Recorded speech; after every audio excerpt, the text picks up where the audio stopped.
When you check out at the pharmacy, you see the journey from idea to medicine, thanks to our intellectual property system, or IP for short.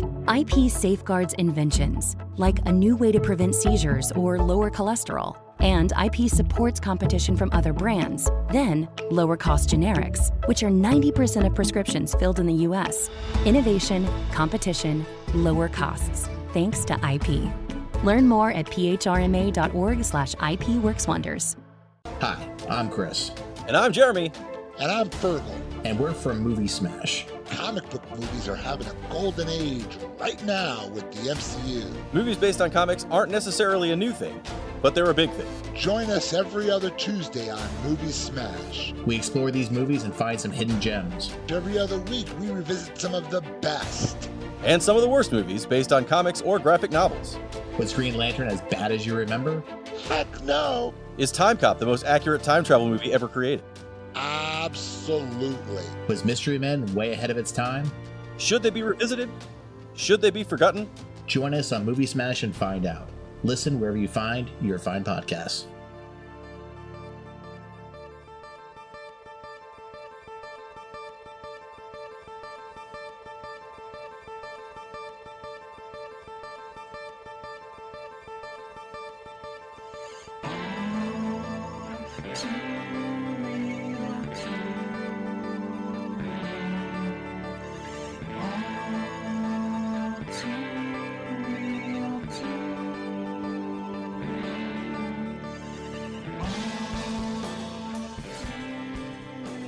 Hey everybody, welcome to the latest episode of All2ReelToo. My name is Michael E. Cullen II, and with me, as always, is... Sesame, America has changed since you've been gone. You were in New Guinea for 7 years, and for some reason you didn't have access to newspapers in the late 1990s in Cardiff.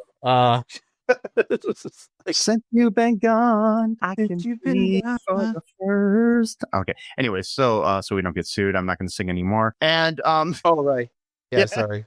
Oh, I'm not. Don't be sorry. I was the one that's singing it. So. Yeah.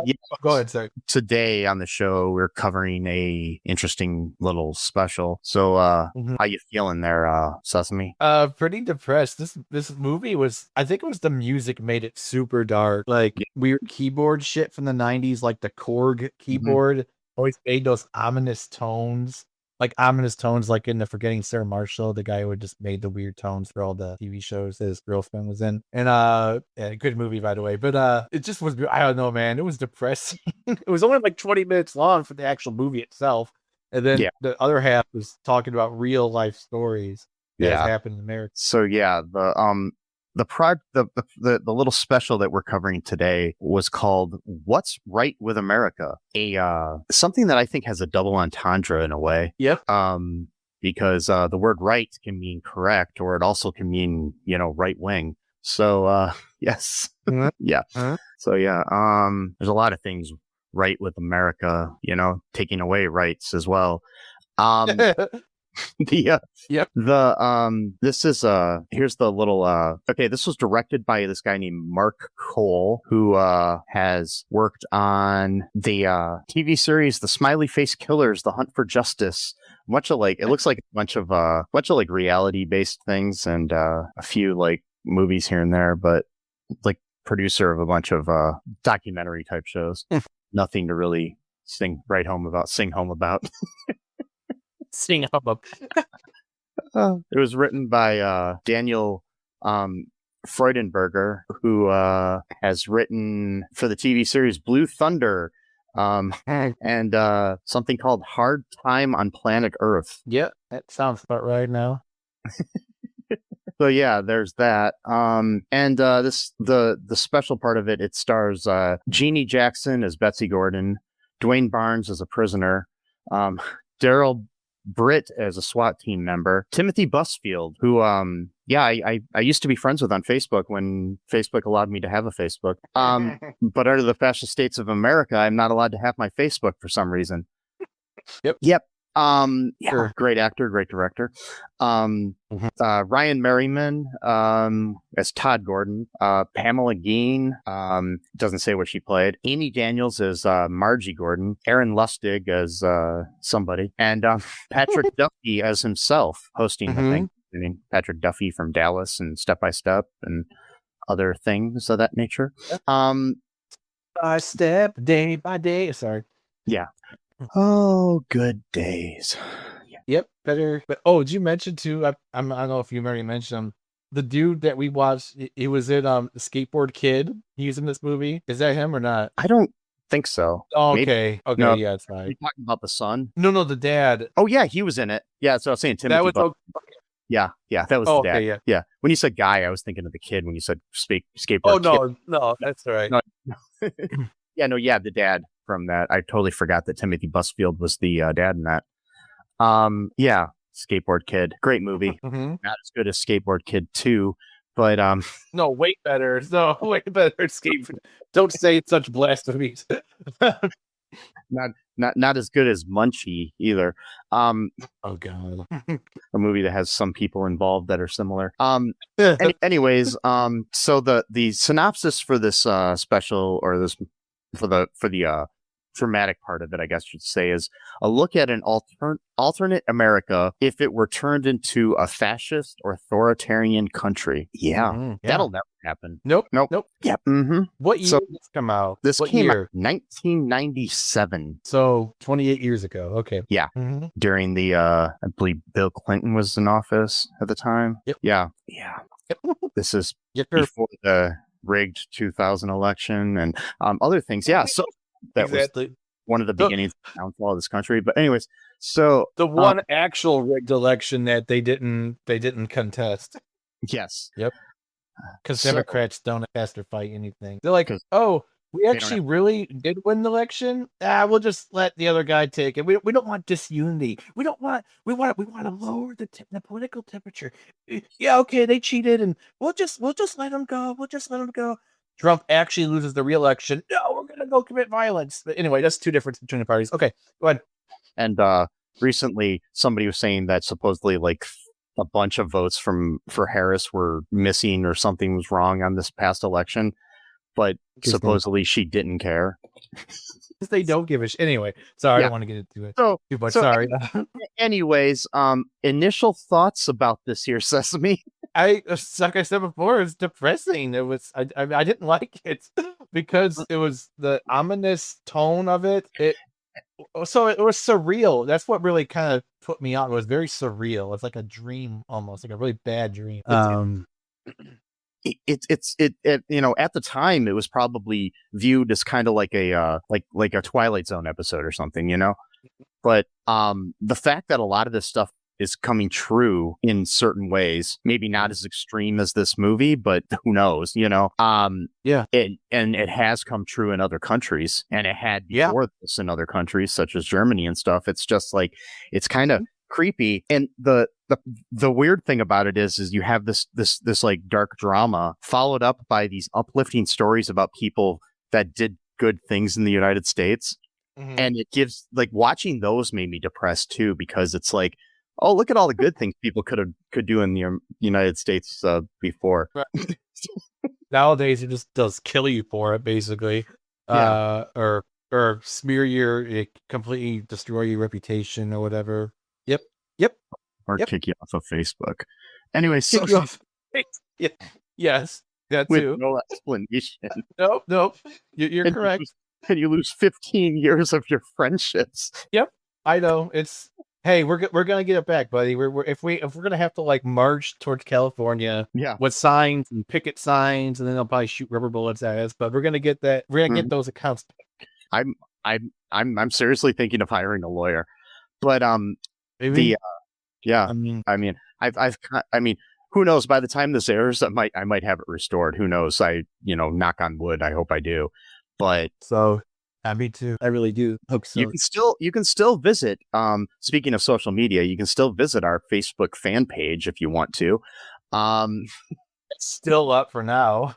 Now I don't know how much longer. Also, I just updated our website.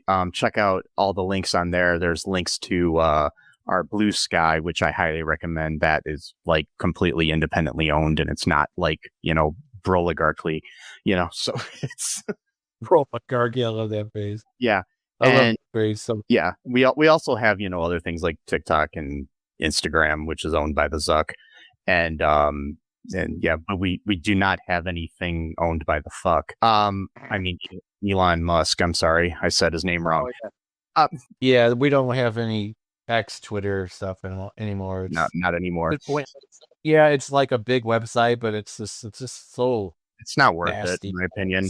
And I mean, the thing is I eventually wanted to get off of Facebook, but the fact that they didn't give me a choice in the matter is what upset me the most. The fact that I couldn't connect with people outside of it. I know it's a little diatribe, not about the movie necessarily, but the fact that I couldn't connect with people such as like I was talking to a film producer about producing a film of mine, and we were in the process of doing notes on my script and all this other stuff, and I forgot the guy's name. I know that sounds bad, but I don't know how I'm going to ever get in contact with him again, and that's just funding down the drain for my movie. Yeah. So, yay. Hey. Yes. So if you're a film producer out there and you want to produce a coming of age film that takes place in the 90s, hit me up. Mike at cullenpark.com. Go to, All2ReelToo.com for everything else. Anyways, back to the movie.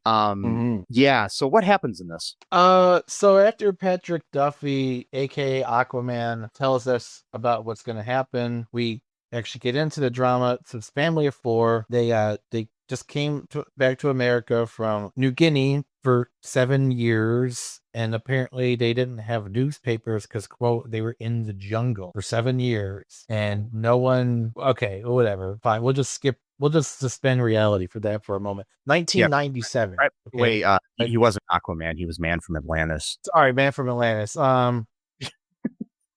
Yeah, sorry. Basically Aquaman, but not in. Exactly, yeah.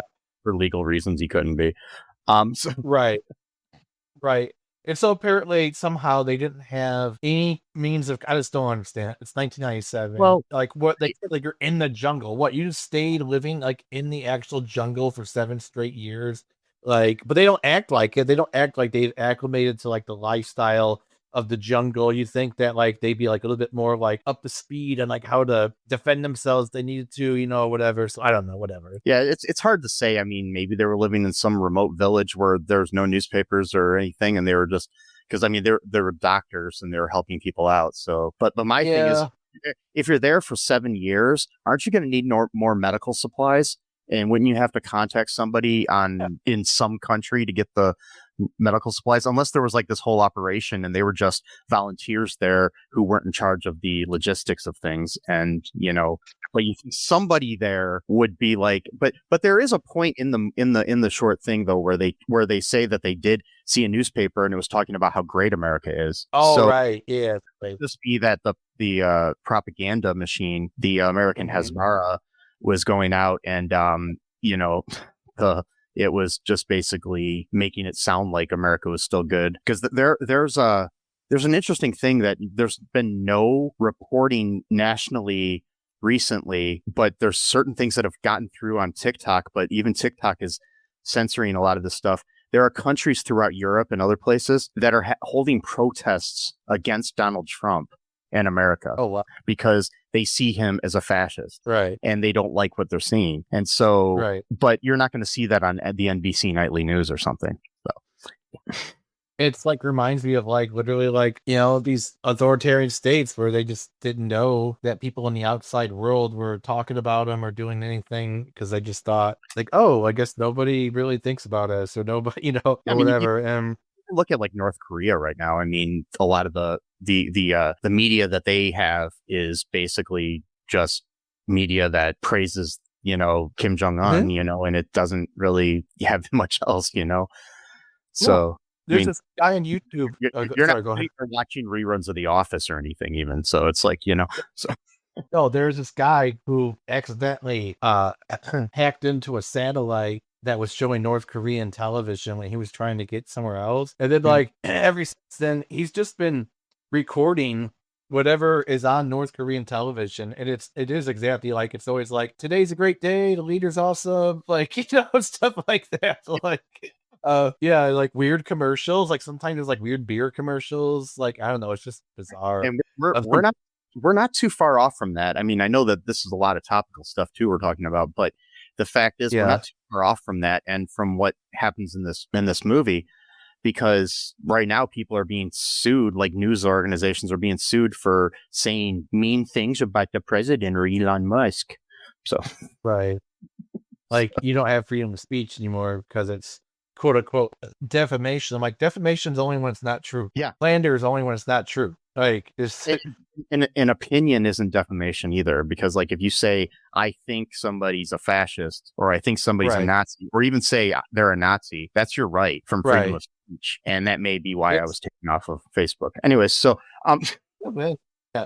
It's sorry. So anyway, this story, they come back home, the airport's empty, there's all the TVs are showing a speech from the president. His name is President Collins, just like your boilerplate right wing, you know, like America's great, you know, blah blah blah type of speech. Interesting thing I noticed though is that his tie he's wearing is both red and blue that are kind of like intertwined together. Because usually a Republican president will wear a red tie, and Democrat, it's not always the case. And then like a Democrat will wear a blue tie. I've seen both of them wear the opposite color from time to time. When they're in office, usually when they're campaigning, it's not. But like I remember Obama wearing red ties sometimes, you know. So it's It's so like I thought maybe it could have been a little bit symbolic, because like it was like it looked like they were kind of like intertwined with each other, like the fasci, which is where fascism literally comes from. It comes from ancient Roman. Since we're talking about Roman salutes these days, ancient Roman device that was it was basically like an axe that was intertwined, like twined by like basically like, well, I guess twine, I guess you would call it, where it's just like basically it was, I don't know how to phrase it, but basically it was like saying like if everyone's grouped together for like a single cause, you can do stuff with it. So like, you know, the axe won't do much on its own unless it has a handle, and then the handle is made up of the people and blah blah blah that base. So basically that's like the origin of fascism comes from this device. From what I'm reading here, the etymology is the Italian term fascismo is derived from fascisco, meaning a bundle of sticks. Ultimately, from the Latin word fascius. This is a name given to the political organization in Italy known as fasci, a group similar to guilds or syndicates. According to Italian fascist dictator Benito Mussolini's own account, the fasces of revolutionary action were founded in Italy in 1915. In 1919, Mussolini. I said Mulusi. Mussolini founded the Italian Fascist Combat in Milan, which became the National Fascist Party 2 years later. Anyways. So the tie kind of reminded me of that, like almost seemed like basically together. Like they're a party, so it's like a uniparty. So it's like he basically like bundled up both the Democrats and the Republicans basically as like its own party. And he pretty much controls the whole system. That's kind of what I got from it, basically. I don't know if that was an intention, but that's kind of what I got from it. And I think at least they probably at least had the intention of the fact that the tie is blue with a thin white stripe and red and a thin white stripe and then blue again. So it's like probably just to show the idea that it's red, white, and blue, and also the fact that we don't know who's going to be the fascist. Basically, it could be either party, but you know, most likely it's usually right wing, because the fact is, you know, but the further that the Democratic Party goes to the right, it could go that way too. Who knows? Yeah, exactly. Yeah. And so like the airport's pretty much empty, like, oh, maybe because it's an election day, but then like there's all these people like trying to leave the country, like pounding on like the glass door, like, oh, these people like seem like they really want to get out of here. It's like and I would think so, and they're like, okay, let's get out of here. And so they go through like the the normal checking process, and the dude is like, he's like, so who's Collins running against? And the guy's like, President Collins. Like, okay. And then it's like, okay, so who is President Collins running against? Like, I haven't asked. And like, okay, you don't even know. He's like, whatever, fine. It's a fake election anyway. So like he He's like, all right, put all of your property onto the cart or whatever. He's like, okay. And then he's like, I said all of your property. He's like, oh, you mean like loose change or metal? And then he like grabs this daughter and wife. He's like, oh, your women are your property, so they need to go on the thing too or whatever. I'm like, oh, okay. And then he's like, he puts a gun on him. He's like, things have changed since you've been gone, Mr. What's his last name? Gordon. Mr. Gordon. Like Yeah. the guy killed that line. Like, I think that was like, he was like, I'm going to put my entire acting career hinging upon this scene. The way he pulled out that gun and looked at him, I was like, it's Oscar worthy right there. He's like, things have changed since you've been gone, Mr. Gordon. Or America has changed since you've been gone, Mr. Gordon. And so they get home, and then the mother and sister now are dressed like Handmaid's Tale type of outfit, but it's blue or light blue instead. I think they were going for an Afghanistan thing because the burqas were blue in Afghanistan when the Taliban made them wear.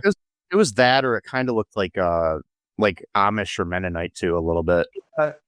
Yeah, a little bit, especially the head. It wasn't really a head scarf; it was like a head hat, kind of, sort of. It and so basically, yeah, women have to wear that, and they don't get. So that's what's weird to me. So, all right, I mean, I don't agree with it, but I understand the quote unquote logic of, like, let's say you're a repressive religious dictatorship, and you have like very strong like gender policies for like each gender has to follow like their own set of rules, and then like they don't want women quote unquote showing off their attributes because it'll entice the menfolk or whatever. Again, I don't agree with it, but I understand how their logic of, I don't understand the logic of though of having to wear that and stay inside. Like, what's the like why like, you know what I mean? Like, why not just be able to wear what you normally would wear if you're already gonna be inside anyway? But I guess it's just another mechanism of controlling people or something, you know, just in case someone comes at the door. Okay, it's inspection, random inspection. I just want to make sure you're wearing those gaudy blue outfits that we got you wearing. And they're like, oh, okay, sorry. The other point I had. So they've been gone for 7 years. Okay. They go into their house immaculate, no cobwebs, no nothing, you know, no dust. Like, who was coming over here to spruce up the place periodically? Well, while they were gone, President Collins himself came over and cleaned up the place. See, that's how good of a he gets his hands dirty. Literally, he's a right winger, he's fascist, but you know he at least stays true to his values himself. You know, he's not afraid to get his hands dirty. That's the other thing too. There's like a 0% chance that the government didn't do something with that house for 7 years. I mean, it's just sitting there. Like, why wouldn't they sold it off or? Yeah, It just see one of the stories very contradictory in a lot of ways because like part of it is they didn't think these through because like even in completely I don't know, like a utopian type world, or normal world, if I were to go move to like New Guinea for a few years or something, I might say, and I want to keep I owned a house or something, I'd be like, hey Matt, you want to watch my house for a few years while I'm over here, or something like that, or call my sister or somebody, and be like, hey, keep an eye on it, or I'd sublet it to some other people, something, it's like, is that it's just fucking weird, man. And it's so like, but like they get home and like he obviously tries to use the phone, the phone's cut off, and then the kid's Todd immediately goes to the TV because of course he's a kid. Yeah, he's like, oh, we only got one channel and it's just playing the same speech over and over again, like North Korea would maybe or something like that. And then he's like, oh, the phone's not working. She's like, oh, go over to whoever's house and see if to get a cell phone. He's like, cool, like what are you talking about, dude? Like, you're like, oh, cool, we just live in this weird like society that's giving us like Twilight Zone vibes. I'm just gonna go get a cell phone from a random. That's the other thing too. So like they've been gone for 7 years. Yeah. And Todd knocks on the door. Todd looks like all but maybe 12 years old tops. Yeah. And she's like, oh, is that you, Todd? It's just like, you would not recognize him. The last time you saw this kid, he was 5 years old. Like, it's like, but like, she's acting like that. What? Not to mention, how does this kid remember exactly where these people live? Like 7 years That's later. The other thing too. Like they act like they've been gone for like a few months, not like 7 months, not 7 years. Yeah. And they're like, oh, everything's back to usual. And she's like, go back home. You're not supposed to be outside or whatever. That's okay. I'm getting so many. So nobody goes outside in the society, but like you need people to work. So like everyone just stays inside for like what reason? Like, And at one point, there's like these like SWAT team members or cops or something who are eating like fast food. yeah. And standing out there outside of a fast food restaurant. Like, how does this fast food restaurant stay in business? Are they just making food for cops? Like, what are they doing? Well, that's the thing, because later on they mentioned something about only Collins people can go to the hospital. So I guess if you didn't vote for Collins, you can't use the hospitals, which sounds like something Trump would want to do. And be honest, and I'm like, okay. And then like He has talked about sanctioning help for natural catastrophes and stuff like fires and hurricanes and what that based on who voted for him in these counties and stuff, and for the government to do what he wants locally. So yeah, it's I don't understand it, and it's so she's like gets him to go home. He's like, okay, just go home, and it's not safe for you. So then he tries to go home. Yeah, the burger dudes, they try to chase him down. He ends up dodging. And by the way, there's like this car chase scene where like the car is like a foot behind him. It looks like they're about to run him over, and then like suddenly they're like behind him further, and then they're close up again. Then they're behind him, and then he just like goes through an alleyway. And like there's no world where that car wouldn't have just hit him. no, it would have just killed him. Like totally just ran him off his bike, and he dies from like impact to the road. And then this piece of shit collaborator car salesman tells them where the kid went to. It's like, yeah, well, I'm glad you sold your soul for your shitty ass used car lot. I hope you're really proud of yourself, worthless life and history piece of shit. And so, like, the cops, he's like, you just made the worst mistake of your life, boy. Like, okay. And then, so like, so sorry, there's so many things going on that are ridiculous. So the woman that they went to talk to, she's got her own wireless laptop, which is probably one of the first ones they've ever had, 1997. Yeah. And they're like, oh, and Collins shut down the internet as one of the first things he did. Like, okay, well, how is she able to? Oh, well, he hasn't shut down wireless internet yet. So you could go on to like a different server and just find out what's going on. I'm like, that seems like a pretty big oversight for a dictatorship. Like, oh, well, you know. Yeah, it does. I mean, even 1997, yeah, I'm pretty sure they could do something like they could shut down wireless and definitely. and know that you're trying to go on like an invalid, illegal server to get information. I mean, God, even people sometimes we use the quote unquote dark web, which is supposed to be quote secret. Yeah. Some of those people get caught, so it's not like it's a guaranteed thing. You know what I mean? Yeah. Like if you're buying drugs off like that Silk Road website, there's no guarantee that you're gonna get your drugs instead of like the FBI at your house or something, like. That's okay though, because the guy that ran that website got pardoned by Trump. Did? Yeah, the creator Oh of the Silk Road. Wow. Got pardoned by Trump. Well, he's libertarian, so I guess that literally he's libertarian, and and so the guy is he gets pardoned, but the guy down the street who sold a dime bag of marijuana to somebody probably spends years in jail, so whatever. It totally makes sense, I guess. Not really. Mm-hmm. And then, so there's this line though that's I'm like jumping ahead. Sorry, I'm not very linear today about it. So there's this scene where Todd gets picked up by the burger police, and then they the burger police. And so earlier. Those are the people that always arrested the Hamburglar. It's the burger police. That's what it was. And so Mr. Gordon, I forgot what his name is. He sees all these kids being put on a bus coming from the school, and so he knows that's where they're taking them. So they're taking them to the school or whatever, and then he's looking for them. There's the bus driver is like, "Hey, what are you doing here?" or whatever. He goes, "Have you seen this a good-looking athletic boy, 12-year-old?" That's like, wait, what? Like that seems like a trick question, because it's like if you say no, you're lying to him, but if you say yes, then you're like admitting that quote he's a good-looking 12-year-old athletic boy. It's like, plus that really narrows it down. Like, oh, he's a good-looking kid. Yeah. Because every single person in there is 12 years old. That's when they start shipping out the boys to military. Like Yeah. every single one is athletic and 12 years old. That's the point. Like, because they want. And so, like, this is what's really fucked up, though. Like, whoever wrote the script, I think, was like sadistic in a lot of ways because the guy's like, of course, like the guy slips him like $50 and he's like, oh, I can now just tell you like all of the workings of my job because you gave me $50. Okay.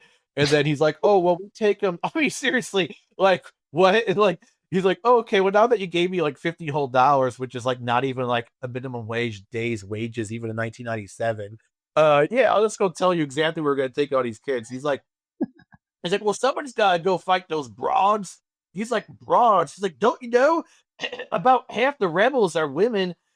It works though. He's like, wait, that's barbaric. It's like, yeah, it works though, because women don't kill kids. So it's like, okay, so you're like playing psychological warfare on both young boys and grown women, pitting them literally against each other. The boys probably don't want to shoot the women. The women don't want to shoot the boys. We're like, oh my God, this is like sadistic. Like, And to say that there's never been a time where a woman shot a child or vice versa. it's not. I mean, I'm sorry, but No. like when it comes to like warfare, it is what it is. I mean, like, there are plenty of women in the IOF that have probably shot a Palestinian child. So yeah. Oh, of course. That's like Tuesday morning for them. But yeah, like but like even like when it comes to like a just cause, not the idea, but like an actual just cause. Like for example, let's take a look at the Hitler Youth. Now you can make the argument if these children were innocent, they got taken there when they were maybe 10, 12 years old, and they got brainwashed. But when it comes to warfare, the 15-year-old, 16-year-old boy is going to threaten and trying to kill your own family. I don't care. Like, I mean, I do, but I don't care. I mean, I care, but I don't care as much about protecting my family. So if there's going to have to be a choice between the two, it's going to be kill or be killed, unfortunately. Not that I want that to happen, but that's when they make that. Yeah, I would never want to kill anybody, regardless of age or race or beliefs or anything. So it's like, so no, I'm not saying you want to, but I just say like if you're in that situation where but in that situation, you, if you're protecting yourself or your family, then maybe you will, or maybe you won't. It sucks. Who knows, so maybe you will. That's the other thing too. Maybe you'll try to talk the person down. Who knows? But unfortunately, though, when you start off really young in those training camps, they really almost guaranteed to brainwash you just because your mind is not fully developed yet at that age. So there's like a 1% chance that you're gonna get out of that and like not actually buy into the philosophy that they're teaching you, or the ideology they're teaching you. So that's why. So he's like, have you seen this good looking 12-year-old boy? It's like, no, I haven't. I don't know. That's a weird question. I was just looking at some pictures from the thing, and I forgot that at the airport, that place where they were all trying to get in, it literally has a sign above it that says deportation lounge. Oh my, it's lounge. You want to lounge out for a little bit before you get deported. Yes. And at one point, so there's like, apparently they already learned of like a so-called resistance that for some reason are all happy on college campuses. I don't understand why that. Okay. Like why, like, they got like Chapel Hall or university completely taken over in rebel hands. I'm like, it's a university. It's not a city. It's one area within a town. Like, what? I wish I could remember the name of this comedian, but I was scrolling through TikTok earlier today and came across this guy. He was talking about how when he never went to college, and he says when he used to hang out with his friends at the university is like the last time he was in a fist fight because he just felt so stupid compared to these people in college. And he says that kind of explains why every time a cop goes to a college campus, they start beating kids. Wow. Because they're dumb. Well, no, there actually is a IQ quota.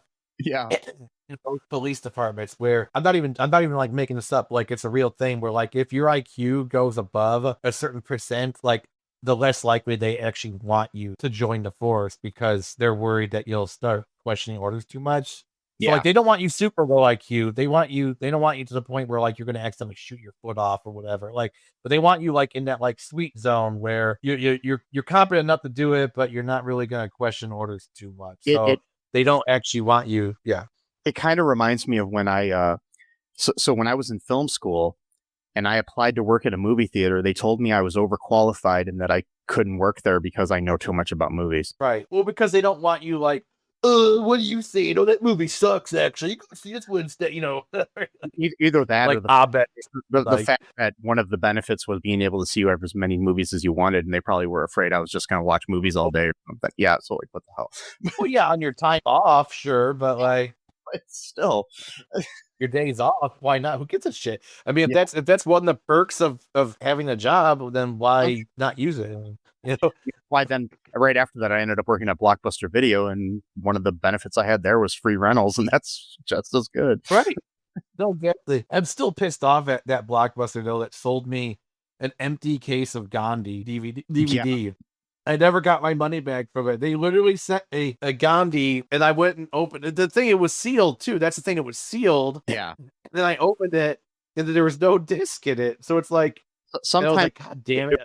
probably a factory error, or sometimes people will like be able to slice them so thinly that you can't tell, and it still looks like it's sealed, and they can pop the discs out. I witnessed I caught somebody doing that once at a. All right. I think that was at it was at a Blockbuster when I was working there. Yeah. So yeah. Okay. Yeah. Yeah, that's interesting. It's so like, I don't know, just like so much. I mean, this movie itself is only like 20 minutes long, so it's like everything's going on in such like a fast pace, which kind of made it even more like disturbing. And then there's this like one scene where the girl, what's her name? Daughter, I forgot her name. Daughter's name is Margie. Margie steps up on a car and like delivers like what she thinks is like the most revolutionary speech of all time. And like, it's like, you need to fight. And you're like, yeah. I'm like, okay. And she's so saying, this girl, she's talking about how during the revolution people are saying live free or die, and stuff like that. Right. So yeah. And they're like, yeah. I'm like, okay, so what? She's the first person that you've heard like make like a rebellious speech. Like, how many years? I mean, they already talk about first term, so I'm thinking he's already been in office for like at least 3 years at this point. Yeah. No one at that time thought like, oh man, nobody told me how crazy and terrible this stuff was, but this girl just showed up in my neighborhood yesterday. They were having their the elections that day where he had to go to the election to the polling place or something. It said it was something really generic like that. It was literally just called polling, and I think voting was mandatory as well. Yeah. And it was not anonymous. You literally had to walk up, and then like there's like a guard with a machine gun, and it says like yes, and then there's like a bucket that says no, because everyone's afraid to vote no because it's literally a guy with a machine gun watching you as you vote. And the thing you put it in is completely clear glass, so it's like it's like you can see. Yeah. It's so, which kind of reminds me of Russia though, because that's when Russia annexed Crimea in 2014. The people who did not want to secede into Russia, the people who want to stay part of Ukraine, were saying that Russian guards with machine guns were just like at the voting polling stations, and they were asking people what their names were when they went in to the voting area. And then when they went out, they're asking them if they voted against secession or not. And so it's like, that's not a fair voting practice. It's like there was a fair and free. There was literally stuff like that going on during this latest presidential election too in the United States, in some smaller cities, towns where people were just standing outside with machine guns. Yeah. The Freedom Party. Yep. Yeah. Yep. Oh, God bless. In the Twilight Zone world where up is down, left is right, truth is falsehood, freedom is slavery. In that world, the Republican is the party of freedom. Yeah. Mm-hmm. Yes. The freedom of speech party, where you can't criticize anybody that you don't agree with. Exactly. That's what freedom means. So you understand. Come on, freedom is whatever you interpret it as being. So that's what reminds me. So like religious fundamentalists, like, yeah. Oh, go ahead. Sorry. To say from what I've always been taught, that freedom is just another word for nothing left to lose. Pretty much. I mean, like, what else? I mean, still like the poor Janis Joplin. So I mean, the great Janis Joplin, of course. I mean, yeah, great singer. I don't even think she wrote that song, but still she sang it, so I'm gonna quote her. But so there's this religious people like more like in the more fundamentalist, like deep religious people, that they'll have this concept. Well, they'll just change the meanings of words to mean the exact opposite of what they actually mean. and then they go, well, this is the true definition of what this word is. So like what you hear a lot, especially from like the more Christian evangelical right wing, they'll say stuff like, well, freedom is more like the freedom from sin, the freedom from, the freedom from materialism. So it's like freedom from doing bad things is freedom. So it's like they changed the word freedom to mean like actually, so if actually control actually is freedom, because when people are controlling you, it makes you not do those terrible things. So then you're freed. Your soul is free from doing the bad things. Like, but that's not what freedom means. Like, it's just completely opposite interpretation of. But so like they'll do stuff like that. Like especially the more like conservative religious folks, they'll switch.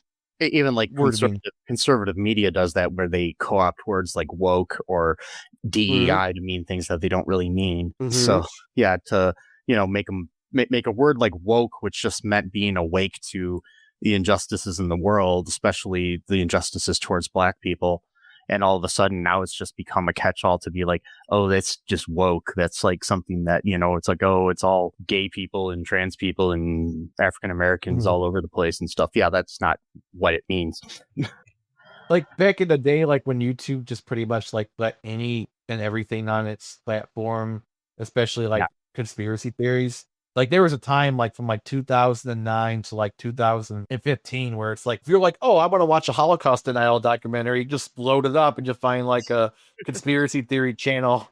And like a lot of them though had their names of their channels was like awakened, like, we're waking up to like the conspiracy, bro. Like, and so it's like they said those words way before nowadays when they're, well, not in the way, because like you said, the Black woke used to mean like, you're waking up to like what's really going on, what the man's doing, stuff like it was. Now it means like, oh, anyone who believes like in the liberal culture is quote unquote woke, and what they always mean by that is like, oh, there's a Black main character in a movie. I don't like that, so that's woke. I mean, it's basically the I just looked it up online, and it's just like saying the term woke originated in African American English, referring to awareness of social and political issues affecting Black Americans, particularly around racial injustice. It gained broader usage in the 2010s, especially during movements like the Black Lives Matter movement. Yeah. And then it was co-opted in various political contexts, offering with differing interpretations. So, yeah. Right. And then there was a TV show from the guy was in The New Girl.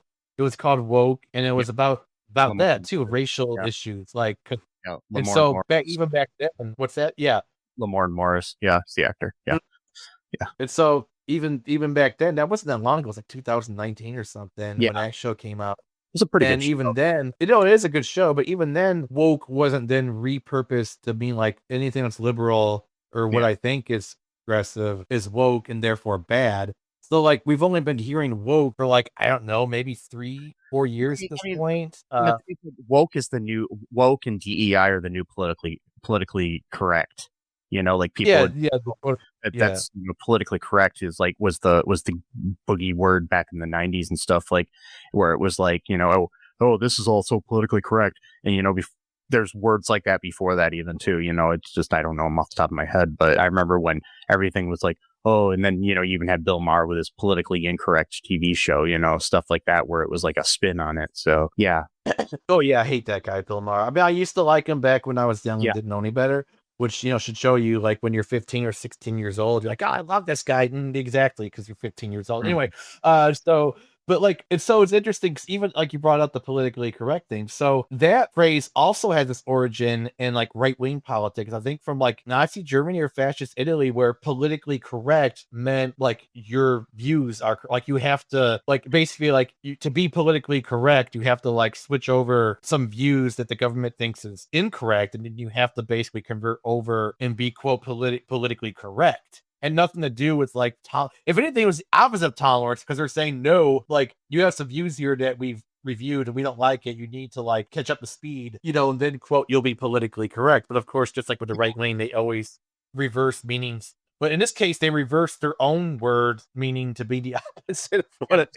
But like I'm looking it up here, and it says like it used to mean in the early to mid 20th century, the phrase politically correct was used to describe strict adherence to a range of ideological orthodoxies within politics. In 1934, the New York Times reported that Nazi Germany was granting reporting permits only to pure Aryans whose opinions are politically correct. Kind of sounds like what's going on currently in the media when you have certain opposing opinions being kicked out of the White House press pool and not being able to go to, but they're making room for podcasters. Not that there's anything against podcasters, because you know what? I love podcasters, especially the hosts of All2ReelToo.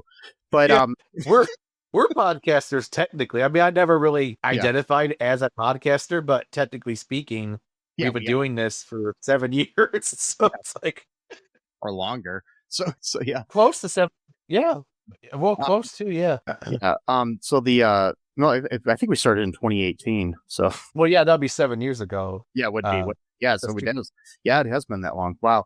Yeah, so crazy. I know, man. Yeah, and I mean, it's interesting that they're opening it up to people that just agree with the Fuhrer. Yeah. Yes. The Daddy Trump, the dear leader, the orange Julius Caesar. There you go. I like that. I'm going to use that for something. Like a band name or a song title. It's happening. We should make a t-shirt. Maybe I'll make one later. Orange Julius Caesar. Yes, I will. Also do it. I'll do it. So do also a condoms for Hamas one too. Yeah. Look on our TeePublic, and we might have some new shirts by the time this episode comes out, if we're allowed to still sell things by then. Yeah. We have so many good T-shirts that Mike and I have either come up with on our own each or on our own. So, like for example, we covered both Buttercream Gang movies. The first one, well, the second one we recorded way back in 2018, and then the first one we recorded sometime last year. And we had a T-shirt called Buttercream Gangs of New York. Yes, so that's a good one. I like that one a lot. So you should try out that one. That one's like very good pun. But anyway, back to this piece of shit movie, which wasn't really that great, to be honest. What else happens? Because I've been jumping all over the place. So basically, by the end, okay, they end up he ends up getting his son out of this place for a minute, and then eventually they all get separated somehow, and there's like this big uprising. But he tells somebody that he wants to leave and he wants to take his family with him, and then they were gonna agree to take his family with him, but they said, we'll reunite you with your son. But they bring the son there, and they said, well, we're going to take him down to Miami, where we're going to have to take one of his lungs as a transplant for, was it the son of the president or something like that? No, it was like a donor, like a big time ally, like a rich ally, the president. Yeah, so there's that. Mm-hmm. And like, how would they know that he was a match? That's a weird, like, he's been in their possession for like 15 minutes, like at this point. Maybe they did a blood test or something. I don't know how that works. Oh no, that reminds me, because when they're making the quote unquote good looking 12-year-old boys take their shirts off in the locker room, their words, not mine, and they were like making them do like hey, they're the ones that made the movie in the line. Me repeating the lines, that's not my fault. It's whoever wrote the script. That's not. I mean, it's so like they were making them do like the breath, because you could hear them breathing. So I wonder if they were checking the boys for their like lung capacity. Yeah. Maybe he was like had the best one or something. I don't know. And then maybe I'm reading too much into it. I don't know. And then they're like, hey, by the way, too. So like the guy who was like interrogating them, he was like this incel character who was like, you're like, how could you work for something like this? And you're like, oh, this is all right. We're gonna get the origin story. We're gonna get the lore of the guy. And he's like, it's gonna be some big man. He's gonna be like, oh man, my life was terrible. That's why I turned to fascism. Like, he's like, yeah, you know what I did before this? I used to park cars at a fancy restaurant, and women, particularly women, he said. So that's interesting. It's a singular on women. They would go and buy like hundreds of dollars fancy meals, and then they would tip me a quarter. So am I nostalgic? I was like, oh, that's the big villain origin story. Like, that's kind of lackluster. I was like expecting something big, like the liberals used to beat the shit out of me, and that's why I became right wing or whatever. The thing is, though, stuff like that is how people go down those hills. Like a girl will break up with somebody, and then all of a sudden they're a Proud Boy.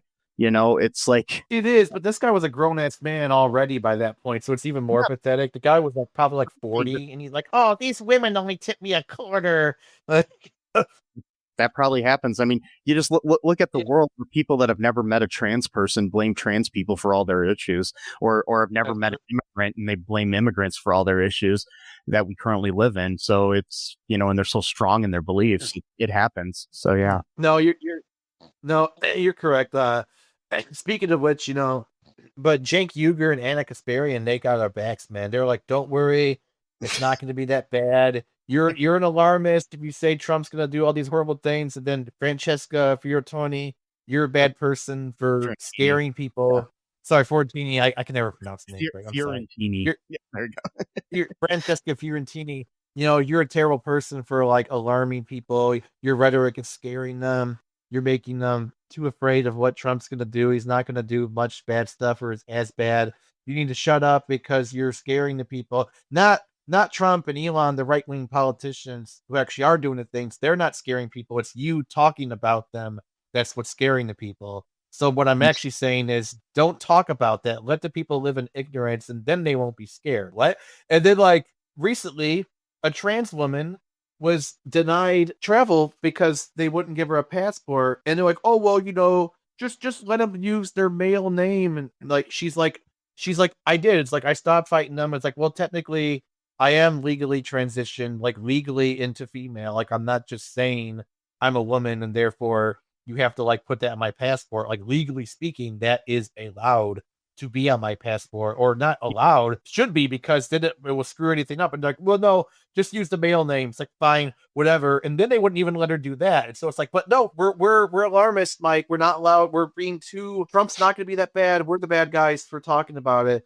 And, chunk yogurt and Anna Asparagus, these piece of shit motherfuckers and the Young Turks are going around laundering, Trump's reputation. Like, even in 2016, they had a complete meltdown when Trump was elected, and like the right wing actually like had saved that meltdown. It would constantly reference it, would constantly, every single year, they would play a clip from that video, like, haha, here's our yearly tradition where we watched Cenk Uygur and Anna Kasparian melt down when Trump was elected. Haha, triggered you liberals. And now they're like, Trump, the God King, is awesome. He's great. Immigrants are bad. Gang members are taking over apartment complexes. I hate homeless people. They're the ones that started the wildfires in Los Angeles because their crack pipes are what started the fires. Hail Trump. So you can tell I don't like those guys. That was a beautiful diatribe. Sorry, it's a true diatribe. I know it is. Tell me anything. No, I know, but like, let me know if there was anything I exaggerated. Maybe the hail Trump part. That's probably the only exaggeration. Everything else they have said in the past few months. Homeless people are the ones that cause the fires because they're drugs. That's the other thing too. They're like, so which is it, Anna? Homeless encampments that live underneath bridges that, are an eyesore for you. You don't like seeing them. So you're like, oh, that ruins my day seeing all these homeless people who are like having the most miserable time of their lives. Me watching them for 2 seconds in the highway is what ruins my day. And that's all that's most important in my life, is whether I'm comfortable or not. The people who actually have to live there all day, I don't give a shit about them. Just take them away from me, out of sight, out of mind type of situation. So people under a bridge smoking crack is what's starting wildfires? Is there like a bush on the bridge that somehow is what caused the whole state of California to burn? Yeah, some guy or the crack pot? I mean, what are you talking about? Like, how would they even be able to start a wildfire? The thing is, people just want to find somebody to blame for these things, where they don't want to actually blame the things that are really causing these issues, like environmental issues or governmental issues or organizational issues that are basically what are causing these things. You'd rather just blame the guy you find freaky down the street or something, or whatever it is, whatever the other is. You blame things on trans people, you blame things on homeless people, you blame things on immigrants, you blame things on gay people, you blame things on black people, you blame things on Jews, whatever it is, it just goes on and on, it's just the way it is. It reminds me too, when I know this is, oh, go ahead, sorry. I was gonna say, it's basically like in this movie too, we have the fact that they're blaming women for everything. So it's the cyclical thing where you just got to create an enemy and blame them. I mean, it's just sad how society is like that. Like, we can't live in a society where we can just view everybody equally. We have to blame somebody else for our problems. We can't ever take, responsibility for our own actions or anything. Yeah, it's like a universal trait. So fucking annoying, And that reminded me too, when I know it's random, but I was like 14, 15. I was talking this girl online who was like an internet friend of like an actual girl I knew like in junior high. Yeah. And she's like, "Oh, talk to her. She's funny. You might get along, whatever." So, we started chatting on AOL back in AOL days, American Online. It's how old I am. And so we're talking, and she said, she lives in the San Francisco area. And then turns out that she was homophobic. I didn't know that at the time, but that she was talking the story where her and her friend, who are also like my age, like around 14, 15 at the time, they would go to this guy's house and like basically like harass him, like bully him and stuff like that. And like again, this guy's like a grown-ass man, like in his 30s. They're like 14, 15 years old.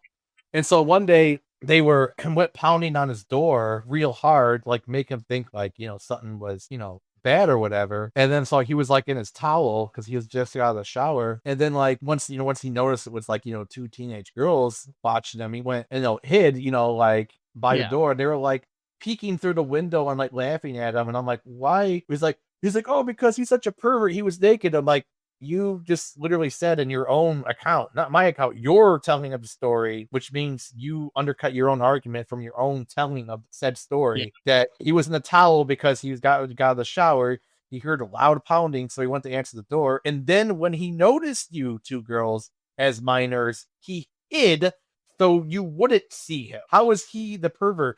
Your own telling contradicts your story. Like, but this is how these people are. Like, even their own words, they like betray their own ignorance and lies, and they have no idea, or like they don't, at least in their minds, they don't even think that they've told a lie or that they got away with it because they're stupid. And they don't. And like, I stopped talking to her obviously after that. I'm like, like, you sound like a horrible person, like. But yeah, that was back in the late 90s though, so there's people out there doing shit like that, Yeah, and, I mean, it's historical. It's just how, how World War II happened and how it's going to happen again. And, exactly. Yeah. We just got too many guys parking cars for rich women who only tipped them a quarter. And so they're going to be like the new vanguard of the, the American fascist party. And so, yay. Anyway, sorry. I covered it all. America, land that I love. Oh, by the way, the part of the speech that the Collins guy had that was always on repeat, he said something like total Trumpian like language. He's like, "This is the men have stood up and took what they earned, and the women have stood down and have done their duty," or something along those lines. And it's like, yep. No. Yeah, it's I had it up a minute ago, like the actual speech. I found it somewhere, but no, it's all right. I lost. But yeah, it was creepy. It was definitely very symbolic of, and makes sense of what's happening now. So good times are ahead for us, folks. Anything else you want to say about this? Well, yeah, just a really quick thing. The actor who played President Collins, I think, did a really good job. I mean, like very ominous, not forceful, but not like the Trump way. It was more of like a sinister quietness to him. Like, you know what I mean? Like, and I don't know who that actor was because I've seen him in something. I don't know what, but I've seen him in something. He's not listed on IMDb's cast list. So maybe I saw him in this. Maybe I did see this a long time ago and I forgot about it. This is something that was shown in schools, I guess. Like, and people to this day, it's still shown. I was looking at the comments on the YouTube video of this, that it's still shown in like in history and civics classes and stuff across the country. So interesting. Maybe I did watch it. Kind of forgot. But yeah, there is one more thing though I wanted to mention. So there's several occasions where Marjorie, is her name Margie, yeah, or Margie. So not Marjorie Taylor Greene. Good. Margie, she's like sitting there openly talking about how she's gonna join the resistance like 2 feet away from like a guard, like on 2 separate occasions. Like, I'm gonna join the rebels. I'm like, oh, good. Just tell them your exact location and the time of the meetings and who's at the meetings and what. I mean, really? Like, you're just flat out. But the guards do nothing. They're like, so I guess you could bank on the guards not being good enough at their own job or not caring enough. Well, So they're it's dumb. like they're like they are dumb. You're like, yeah, I know I heard something, but I'm too lazy to like actually file a report. So I'm just gonna like let that slide. Like, okay, I don't want to file the paperwork on this dumb girl who just showed up like 7 years after. That's the other thing too.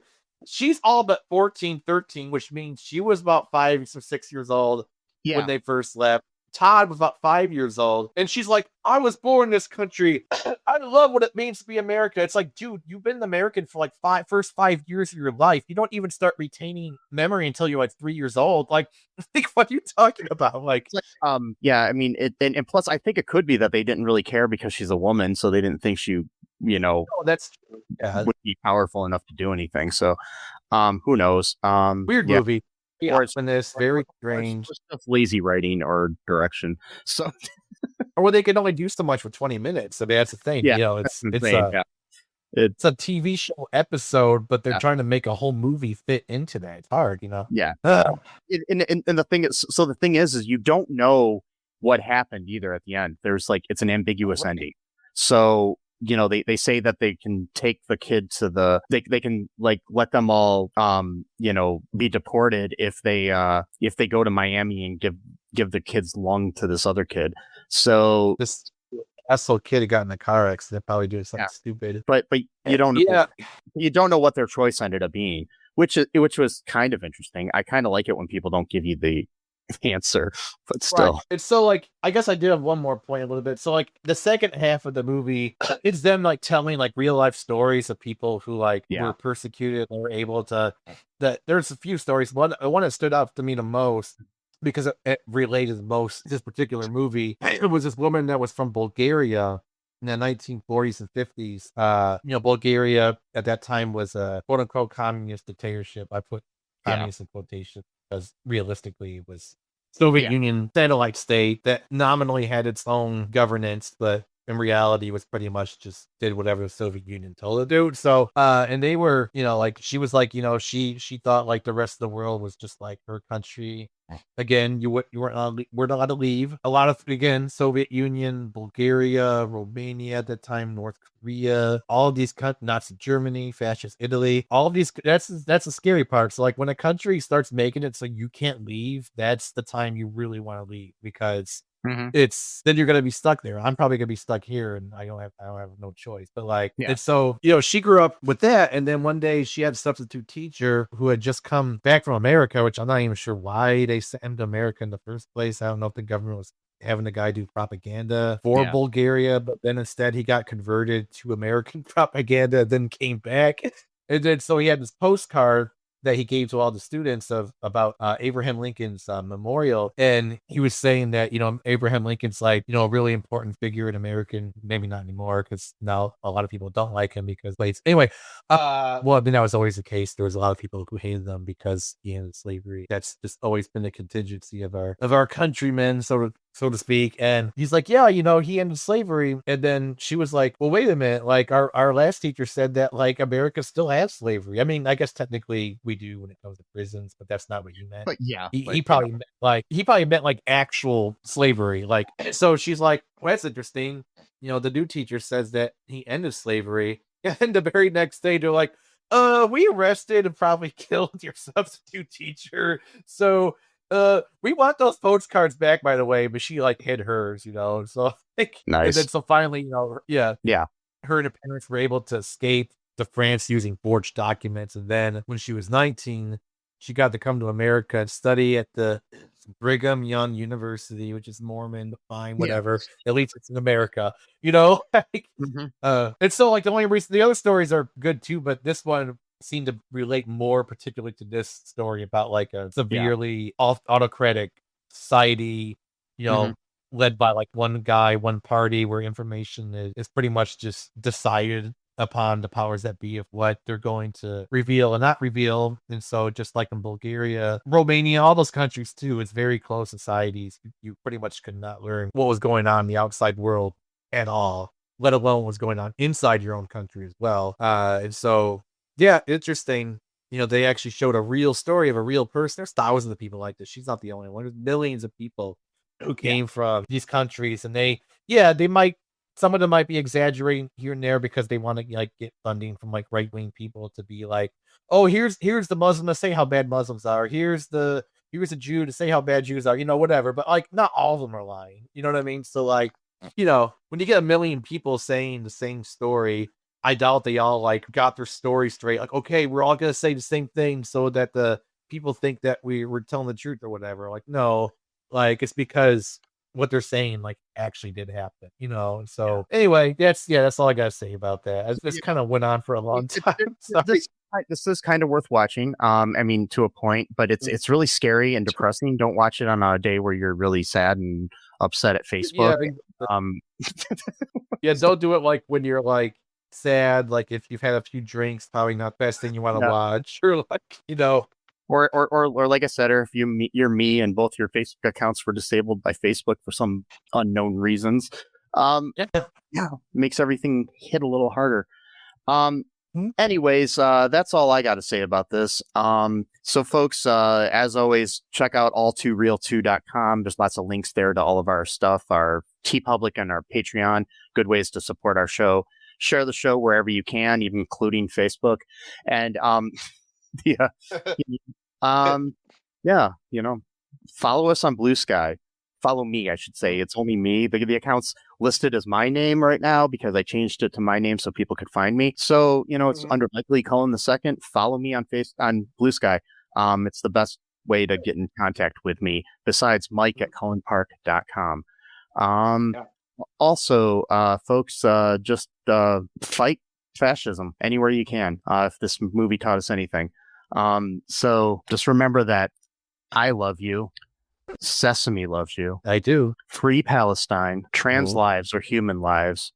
Black lives matter. Yeah. Fuck the Christo-fascist patriarchy. And until next time, bye-bye. Thanks for listening to All2ReelToo podcast, a Cullen Park production. Produced and edited by Michael E. Cullen II.